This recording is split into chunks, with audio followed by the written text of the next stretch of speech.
Hello everyone. Before we start, make sure to like and subscribe to the channel and leave a comment with where you're from and what time you're watching. That way, YouTube will keep showing you stories just like this one. Now let's begin. My name is Shelby. My late husband, Antonio, was the best thing that ever happened to me. Long story short, he died in a motorcycle accident exactly 8 years ago, April 29th, 2016. What I'm about to share is something I've pushed deep into my mind for years, but I think I'm finally ready to talk about it. Antonio and I both grew up in Italy. English is actually my second language. He always dreamed of traveling to Greece, but we never made it happen. I still regret not taking time off work one summer to go with him. In the late spring of 2018, I finally decided to do it, to take the trip he always wanted. I was 36, had no kids, and honestly didn't like the idea of traveling alone. So I booked a cruise, hoping it would feel safe and relaxing. As luck would have it, Celebrity Cruise Line had a best of Greece trip with stops in Athens, Santorini, Ephesus, Mykonos, Volos, Thessaloniki, and back to Athens. I tried to be excited, telling myself it was what he would have wanted, but deep down it felt wrong without him. The sadness never really left me. That first night, I might have gone a little overboard with the wine, but I told myself I deserved it. I spent the evening wandering around Santorini, drinking martini after martini in some nameless bar. That's when I saw him, a man across the bar watching me. He looked around 40 with long brown hair and a messy beard. Not bad looking, but there was something deeply off about him. His eyes didn't just look, they pierced through me. It wasn't the kind of look someone gives when they're flirting. It was cold, like he wanted to burn a hole right through my face. I tried to ignore him, finished my 8th drink, paid, and left quickly to head back to the dock. By the time I got to my cabin that night, I had completely forgotten about him. The next stop was Ephesus. I spent most of my time drinking again, trying to forget how lonely I felt. Nothing strange happened there, and I started to think maybe I had just imagined that man. But when we reached Mykonos, everything changed again. Near the end of the day, I sat alone at an outdoor bar, and there he was, standing by a lamppost with his arms crossed, staring in my direction. I squinted, thinking my mind must be playing tricks, but no, it was him, the same man from Santorini. He even wore the same clothes. A shiver went through me. My palms started to sweat, and I looked down, pretending not to see him. But I could feel his stare, like a heavy weight pressing on my chest.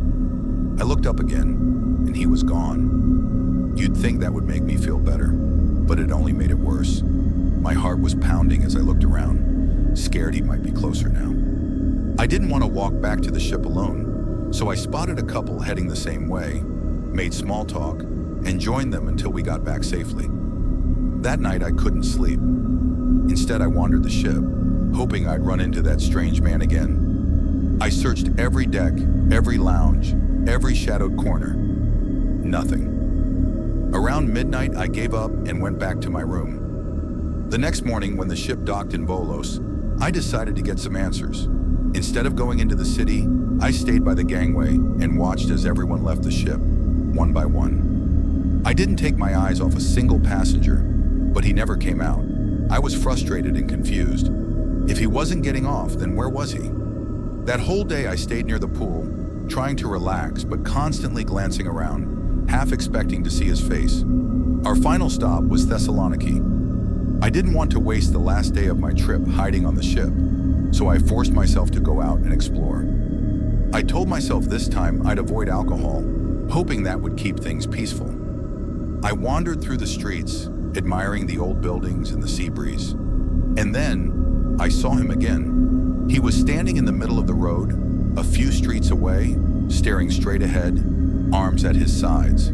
Something in me snapped. Instead of fear, I felt a surge of anger and adrenaline. I shouted at him and started walking toward him. But as soon as I did, he turned and ran. I chased him through the streets, turning corner after corner, my heart racing. I saw him just ahead once more, and then he vanished, completely gone. No trace. It was like he had dissolved into thin air. That night I didn't sleep at all. When the ship finally returned to Athens, I was relieved. But the image of that man haunted me. Once I got home, I couldn't stop thinking about it. I opened my laptop and started searching online. Police reports, missing persons, anything that might explain who he was. Hours passed before I found something. A missing person report from Greece. My heart nearly stopped when I saw the photo. It was him, the man who had been following me. But what froze me completely was his name, Antonio, the same as my husband's. I immediately called the police, explaining everything I had seen. The woman on the phone thanked me and put me on hold. When she came back, she sounded uneasy. She asked if I was sure about what I'd seen. I told her yes, absolutely.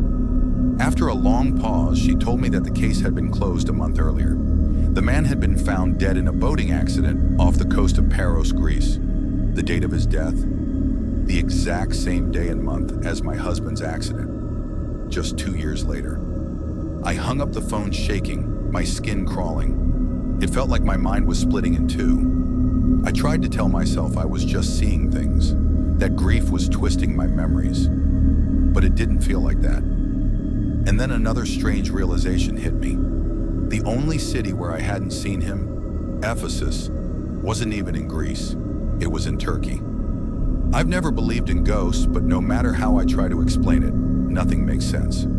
Last summer, my niece Maria got married in Athens, and I had no choice but to go. I tried not to think about it, tried to convince myself that it was all in my head. But during the reception, through the haze of laughter and wine, I caught a glimpse of someone standing by the bar.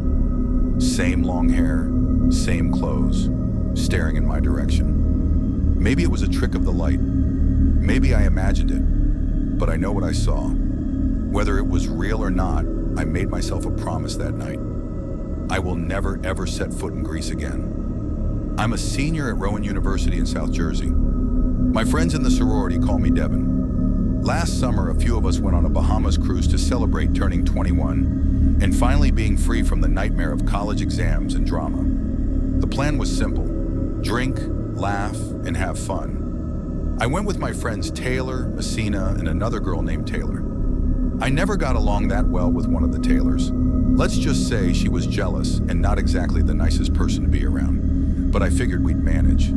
The cruise line was Carnival, and we were heading to a few Bahamas islands before returning to New York. The first stop was Paradise Island. We were all drunk, laughing too loud, flirting with random guys who kept buying us drinks. Everything was perfect. At one point, Messina asked me to grab her another drink. I went to the bar, ordered 2 martinis, and waited. She came over just as the drinks arrived, and before we went back, I wanted to take a cute selfie with her. I set my phone on the bar, smiled, and snapped a couple of photos. Then Taylor called her over, and in her drunken rush, Messina ran off, leaving her drink behind. I didn't want someone to take it, so I left my phone on the bar, grabbed both drinks, and followed her back. We laughed about it later, but when we finally got back to the ship and it started sailing, I realized something terrible. My phone was gone. Panic hit me. I cried, knowing my whole vacation was ruined. All my photos, messages, everything, gone. I opened my laptop, hoping I could at least find it through GPS. To my surprise, it wasn't showing up on the island. It was showing somewhere on the ship. I felt relief. Maybe someone had turned it into the lost and found. I rushed there, but they told me no one had brought in a phone. My heart sank again. Why would someone take it and not return it? That night, my friends told me to just forget it and have fun. I tried. For a whole day, I didn't even think about my phone. I was proud of myself. The next day, I sat near the front of the ship, opened my laptop out of curiosity, and checked my phone's location again. My blood ran cold. It was showing right on top of me. I looked around, scanning every face nearby, but there were too many people. Anyone could have it. I told my friends and they were shocked, except for Taylor. She looked like she was trying not to laugh.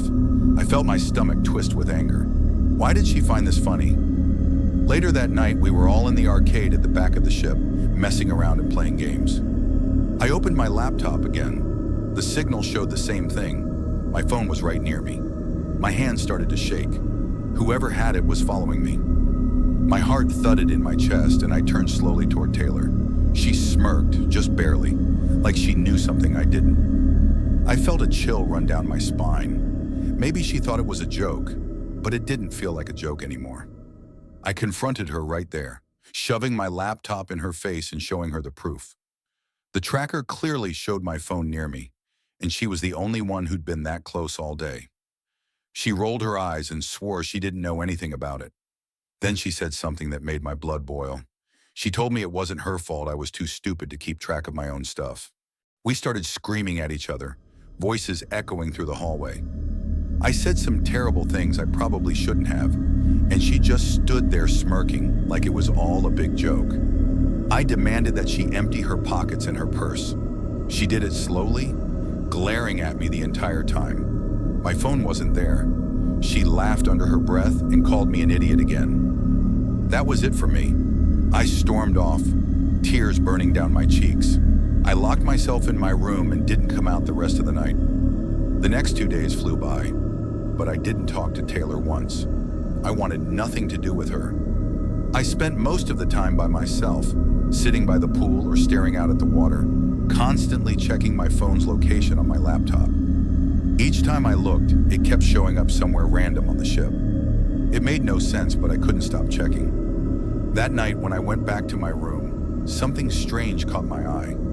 There was an envelope lying on the floor, halfway under my door. My stomach dropped. Someone had slipped it inside. My hands shook as I picked it up. It was a handwritten letter, scrawled in messy ink. As I started to read, I felt my skin crawl. It was from someone named Bart Vakinski. He said he had found my phone unlocked, looked through it, and fallen in love with me. He said I was beautiful, that I looked like an angel, and he hoped we could meet before the cruise ended. The note was short, but I felt sick. He knew my name. He had seen my pictures. And worst of all, he knew my cabin number. I felt like I was going to throw up. I ran straight to the cruise security office, shaking, and told them what had happened. They took the letter and said they'd look into it, but I could tell they didn't really care. I didn't sleep that night, jumping at every little noise, waiting for someone to knock on my door, or worse, open it. The good news was that whoever Bart was, he didn't try to contact me again. The rest of the trip went by without any more incidents. When the cruise ended, Taylor and I half-heartedly made up. We hugged, said our goodbyes, and all went our separate ways. I wish I could say the story ended there, but it didn't. That same night after my dad picked me up from the port and drove me home, I stayed up late watching reality shows on my laptop, trying to distract myself. Then an idea hit me. I hadn't checked my phone's location since getting home. Maybe the tracker would show where it finally ended up. I opened my laptop, went to the tracker page, and waited for it to load. When the little blue dot appeared, my heart stopped. The location wasn't on the ship. It wasn't even near the ocean. It was right on top of my house. For a few seconds, I just stared at the screen, frozen. Then my body went cold all over. I screamed without even realizing it. My dad came bursting into my room, and when he saw what was happening, he grabbed his rifle from the closet and ran outside barefoot. I followed him, my heart hammering so hard I thought it would burst. He fired one shot into the air and shouted at the top of his lungs. And that's when I saw him. Some guy jumped over our side gate and took off running down the street. My dad started after him but stopped, maybe realizing how dangerous it could be. We walked around to the backyard, and what we saw made my stomach twist. One of my dad's ladders was leaning against the side of the house, right below my bedroom window. My dad's face went pale. I looked closer and noticed something even worse. The small wooden latch above my window had been sawed almost completely through. A few more minutes, and he would have been inside my room. I stood there shaking, realizing that if I hadn't checked my phone's location right then, I might not be alive to tell this story. We called the police and filed a report. They searched the area, but the man was long gone. It's been almost 2 weeks now, and there haven't been any new incidents. Still, I barely sleep. Every creak of the house makes me jump. I keep thinking about that letter, his words, and how easily he found me. Whoever he was, he had access to everything. My photos, my contacts, my address. My phone's been deactivated, but that doesn't stop the fear. I can't help wondering what else he might have taken, what he might still have. And sometimes when I look out my window at night, I swear I can feel someone watching. I'll update if something else happens. This might sound strange to some of you, but I had always dreamed of working as a bartender on a cruise ship. I can't really explain why, but something about life at sea always felt peaceful to me. I've always been outgoing, the kind of person who enjoys talking to strangers, and cruise ships are full of people with fascinating stories to tell. A few years ago, I made that dream come true. As a friendly woman in my mid-20s with a couple of years of bartending experience, I got through the interview easily. Royal Caribbean hired me, and everything seemed perfect. I won't bore you with small details, but the job involved a lot of travel, sometimes more than I could handle. After only 2 tours, I had served more people than I had in months at my local bar. It was overwhelming at times, but I loved it. This story happened during my 3rd tour, a 12-night transatlantic cruise from Miami to Portugal and Spain. It was a long one, with 5 straight days at sea. Still, I was excited because I'd get to see Europe again, and maybe I could visit my home in Lyon afterward. Working nights, I had plenty of experience dealing with drunk and overly flirty men. Some nice, some not so much. But one passenger during that trip stood out. He was tall, handsome, maybe in his 30s, with light green eyes that always seemed a little sad. Every night he sat at my bar, quietly sipping his drinks, staying until closing time. His name was Sebastian. I found myself waiting for him each night, curious about who he really was. On the 3rd night, after a few drinks, he finally opened up. His story was heartbreaking. He told me his wife, Sasha, had been cheating on him with his best friend, Charles. He spoke slowly, as if reliving every painful memory. He even told me their full names, like he'd been holding this in for years. He said he came on this cruise alone to escape everything, to let the endless ocean help him forget. I didn't know what to say.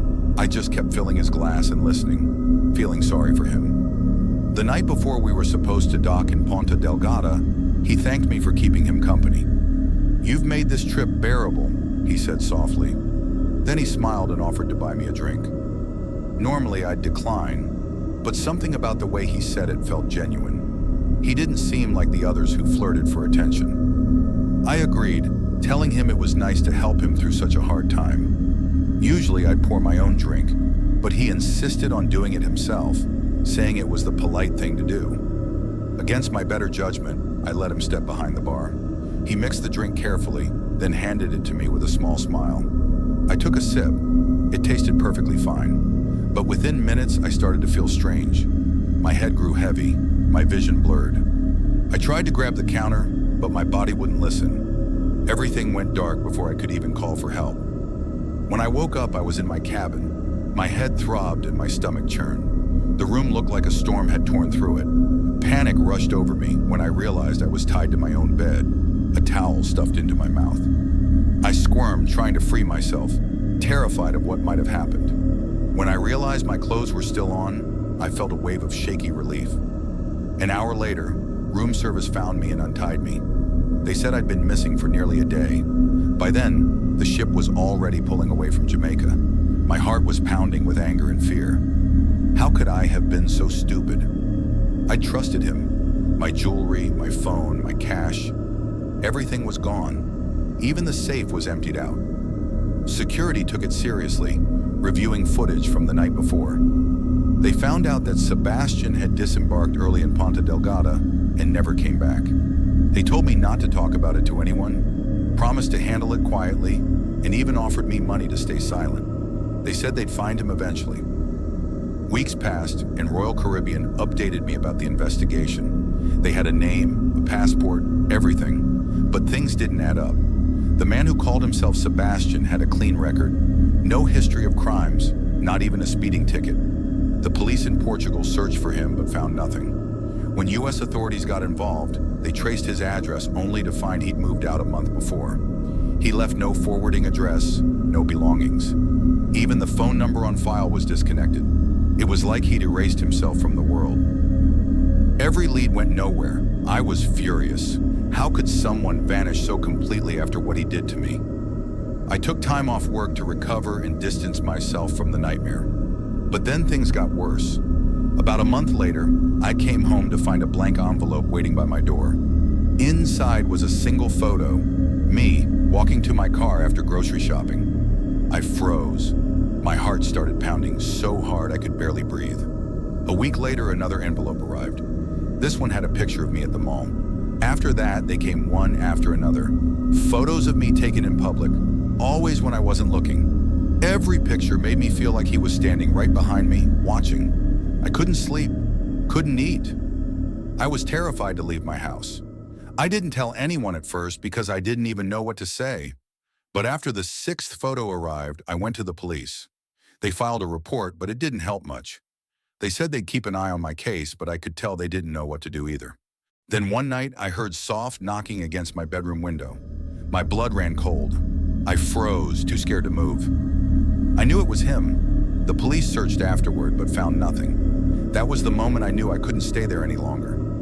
I moved out the next day, changed my phone number, deleted my social media, and made sure no one could find my new address. It's been 3 months now, and I haven't heard from him again. But every time I close my eyes, I feel like someone's watching me. I think he got into my phone the night I blacked out. He must have copied my photos, contacts, address, everything. The scariest part isn't the stolen stuff, or even the fact that I had to rebuild my entire life from scratch. The worst part is that I lost something I'll never get back. My love for the sea, my dream job, my peace of mind. I'll never work on a cruise ship again. I don't even know if I want to be a bartender anymore. It's terrifying how quickly a dream can twist into a nightmare. The ocean never forgives, and neither do the stories it hides beneath its surface. Every cruise promises joy, freedom, and luxury. But some passengers discover things that the brochures never dare to mention. Imagine hearing footsteps outside your locked cabin when no one's there, or spotting the same stranger on every deck, only to find their name doesn't exist on the passenger list. What you're about to hear are true accounts, verified and retold by people who swore they'd never speak of them again. This isn't fiction. These are experiences that stain the memories of those who lived through them. So, dim your lights, put on your headphones, and step aboard Eerie Hour. Don't forget to subscribe, tap the bell, and leave a comment. Because once these stories begin, you'll feel like you're right there on the ship, and not everyone who boards ever makes it back. Story 1. I want you to believe me when I say that what happened on that trip wasn't just strange, it was horrifying. If I hadn't lived through it myself, I'd laugh and call it a myth. But I was there. I saw it all, and I can still hear her voice echoing in my head. My name's Trevor. My sister Kayla talked me into taking a break, so last summer I booked a cruise on a whim. She came along with her boyfriend, Nate. I didn't love being the third wheel, but I figured 5 days at sea would beat another week trapped inside my noisy apartment. The first night went exactly as expected. Music, drinks, crowded decks, and the sea glowing under the moonlight. But I didn't see her until the second night. She looked about my age, pale skin, long dark hair tied in a loose braid. She was standing alone by the railing, too stiff, like she was trying to hold herself together. I almost didn't say anything, but when she turned her head, I saw the tears on her face. "Are you okay?" I asked. She jumped a little, surprised that anyone had noticed her. Then she smiled too quickly, too forced. "I'm fine," she said. "Just seasick." Her voice was low, rough, like she hadn't spoken in days. I should have walked away, but something about her made me stay. Her name was Elena. The longer we talked, the stranger I felt, like the air around her had turned heavy and damp. By the time I excused myself to find Kayla and Nate, my shirt clung to me as if I'd walked through fog. I told myself it was nothing, just a weird encounter with another lonely traveler. The next morning when I mentioned Elena at breakfast, Nate frowned. "Elena," he repeated. "She's not on the passenger list, Trevor." Kayla and I checked last night. I laughed, thinking he was teasing me, but Kayla nodded. "Seriously," she said, "her name isn't there." I brushed it off. Maybe she lied about her name, or wasn't officially registered. But that night I saw her again. Same spot, same braid, same tears. Only this time, when she smiled, I swear I saw water shimmer behind her teeth. "You'll help me, won't you?" she whispered. "Will you stay?" Her voice echoed in my mind all night. Every time I closed my eyes, I saw water flooding my cabin, rising past my knees, my chest, my neck. And through the blur, I saw her face smiling from beneath the surface. I woke up gasping, drenched in sweat. But it wasn't just sweat. The sheets were wet, clammy, as if soaked from the inside out. My heart raced as I searched for leaks. The sink was dry. The ceiling was fine. Only the bed was soaked. Everything else was normal. I didn't tell Kayla or Nate. They already thought I was being weird. But that night when they went to a comedy show, I went back to the deck, determined to prove she wasn't real. She was there. Same place, same look. Only now I noticed her dress. It wasn't like the modern clothes everyone wore. It looked old-fashioned, long and heavy, the kind of fabric you'd see in a black and white photograph. When she turned and saw me, her smile spread. "You came back," she said. My mouth went dry. I wanted to leave, but I couldn't move. "Yeah," I said quietly. "I guess I did." Her eyes locked onto mine. "No one else sees me," she whispered. "But you do." A cold wind swept across the deck, drowning out the laughter and music inside.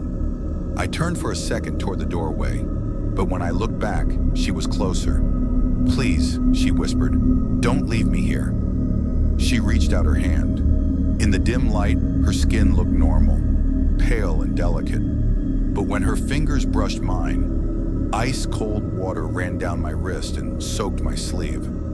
I gasped and jerked away. When I looked again, she was gone.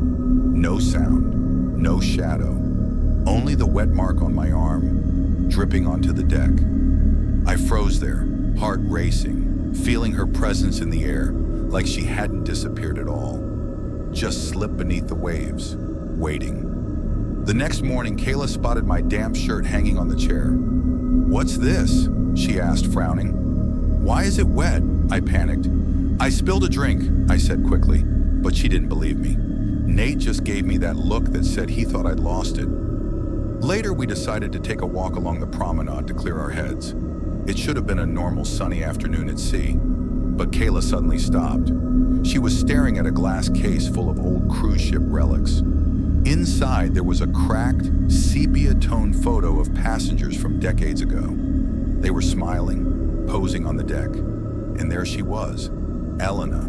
Same long dress, same braid, same faint smile.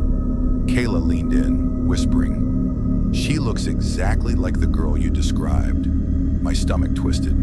"That's her," I said. "I swear it." Nate laughed. "Coincidence. People can look alike." But when I pointed at the glass, it was cold under my fingertip. Condensation formed right where I touched. The three of us froze as droplets slowly slid down, spelling three letters, H-E-L. Kayla gasped. Nate grabbed my arm. "We're leaving," he muttered. As we turned, the lights flickered. Every reflective surface, the glass, the floor, even the windows, showed her face instead of ours. Elena's face. No smile this time, just empty eyes watching us. That night I couldn't sleep. Every creak of the ship sounded like footsteps outside the door. Every gust of wind whispered her name. Kayla tried to stay calm, insisting it was just condensation and old wiring, but she didn't believe it. Nate refused to talk about it. He drowned his nerves in drinks, pretending nothing was wrong. But around 2 a.m., I woke up to a slow, steady dripping. I thought it was from the sink, but when I turned, I saw it. The carpet beside my bed was wet. The water was rising, pooling beneath us. My pulse pounded. It wasn't leaking from anywhere.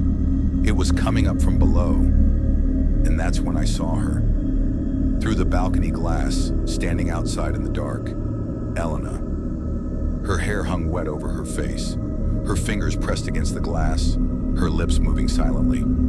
"Kayla," I whispered. She woke, looked, and screamed. Nate jumped up, cursing. But when he looked, she was gone. Only the endless ocean remained beyond the glass. Yet the water inside our room didn't vanish. It rose higher, soaking everything. Kayla yanked the cabin door open, dragging us into the hall, barefoot and shaking. Other passengers peeked out of their rooms, confused. Their floors were dry. Only ours had been flooding. The only cabin that had flooded was ours. Soaked and shaking, we rushed straight to guest services, leaving wet footprints behind us. A tired-looking crew member in a blue jacket greeted us with a polite but forced smile. I told him our cabin number. His fingers froze over the keyboard. He glanced nervously at a supervisor across the counter. I leaned in closer and said softly, my voice trembling, "Sir, there's something wrong with that room. There's something." He cut me off before I could finish. "No one's staying in that cabin, sir. It's been closed for years." The blood drained from my face. "What are you talking about?" "We've been living there since we got on board." He shook his head uneasy. "No, sir. Those rooms have been sealed off since the incident." I gripped the counter to steady myself. "What incident?" I asked, but the supervisor quickly cleared his throat, glaring at the worker. Still, the man whispered one word before stopping himself. "Drowning." The lights flickered above us, and for just a second I saw her, Elena's reflection, standing behind us in the polished marble counter. None of us went back to that cabin. We couldn't. Just walking down that hallway felt impossible. The attendant gave us a different room instead. Kayla clutched my arm so tightly her nails dug into my skin. Even Nate, who had been so skeptical before, was pale and silent now.